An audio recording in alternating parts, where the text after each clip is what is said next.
It it's cool. It's cool to our cups are filled by those moments, right? It's Uh, not about the paychecks. yeah, But when you get to see that, you're like, that's what it's for.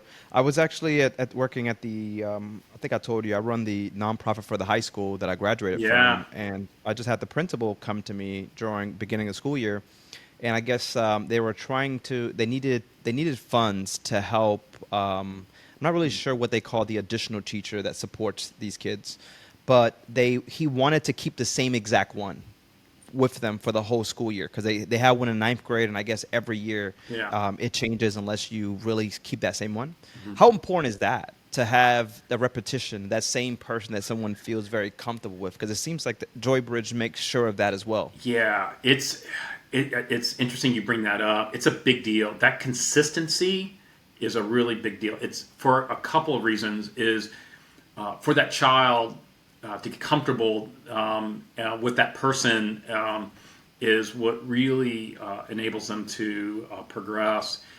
But also, what we do too is we build a treatment plan for that child, and so that registered behavioral technician, that RBT, knows how to run that treatment plan. And Hmm. so knowing, kind of knowing the play is what really, is really helps. And so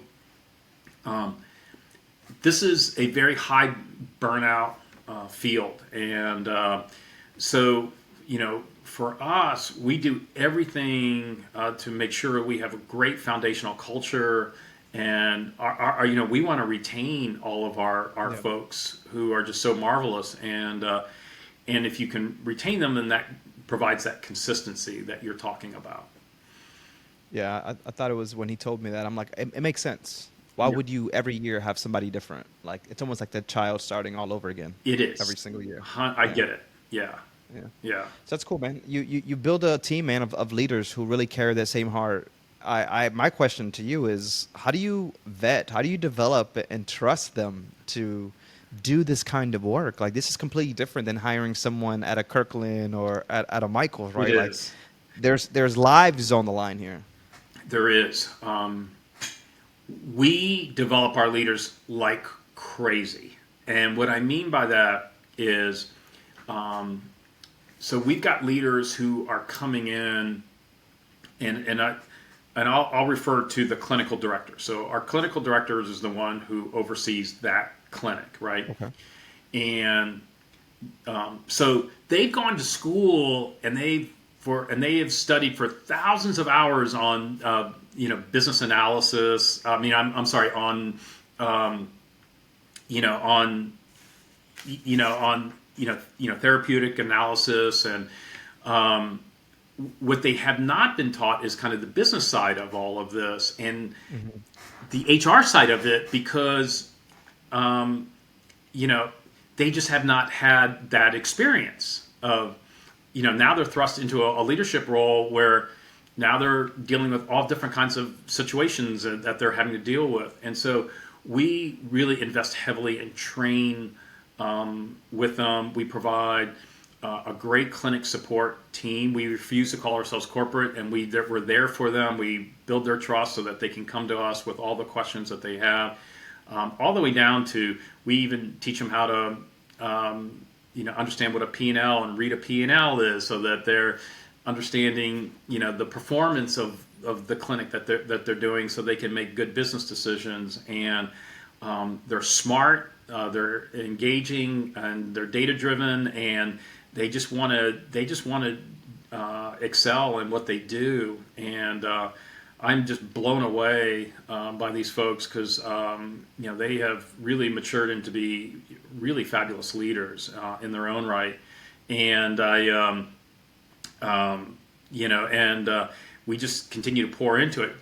The neat thing is, once you get to a critical mass, and so now we're 14 clinics, and we just actually brought all our clinical directors for a 2-day offsite meeting. Here's the cool part: is now you've got good things happening in all these clinics. Now they can share with each other best practices, Yeah. and then those best practices now become 14 best practices, and it becomes across the enterprise. And now you start to build on that. And so Love that. I'm just fortunate to work with really, really wonderful people, and they're all in, all in. What's more challenging, running an organization like this or running a Michaels or Kirkland? They're both very challenging. I think this one, I would have to say this is actually harder. Here's why, a couple reasons. So first of all, this was really almost a startup, right? And so, Yep. so we were one clinic and going to 2 clinics, 3 clinics, 4 clinics, 5 clinics. And so you can only afford so many resources. Like when we started, it was just a few of us. It was like myself, and there was an HR coordinator and a person that oversaw the insurance side of it. And as you see all the things that you would like to do, and you see all the gaps that need to be filled. And so while you're growing and building, you just feel like you're getting beaten up along the way because you need to, you can't fill those gaps all right away. As you get a little bit bigger, you get a few more resources, and you start to fill more of the gaps, and things get a little bit easier along the way. I think you talk to anyone in any world, doing a startup business is really hard, but it's particularly hard in our area. And what makes ABA so incredibly difficult is this one-on-one relationship. So if you have a child with autism and they walk through the door, there's a registered behavioral technician that's assigned to that person. It's not daycare. It's one-on-one, and we are medically treating that child from the time they walk in the door to the time they leave. So you have this one-on-one relationship. And so you have a clinic that might have 28 learners or kids in it.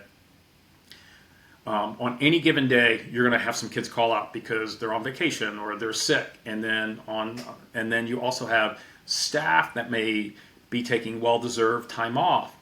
And so every single day, it's like a chessboard building that schedule.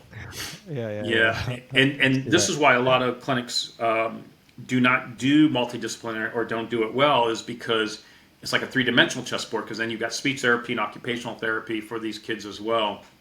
And so putting that together, putting Humpty Dumpty together every single morning is quite a challenge. And then you've got everyone confined inside a really an emotionally packed clinic.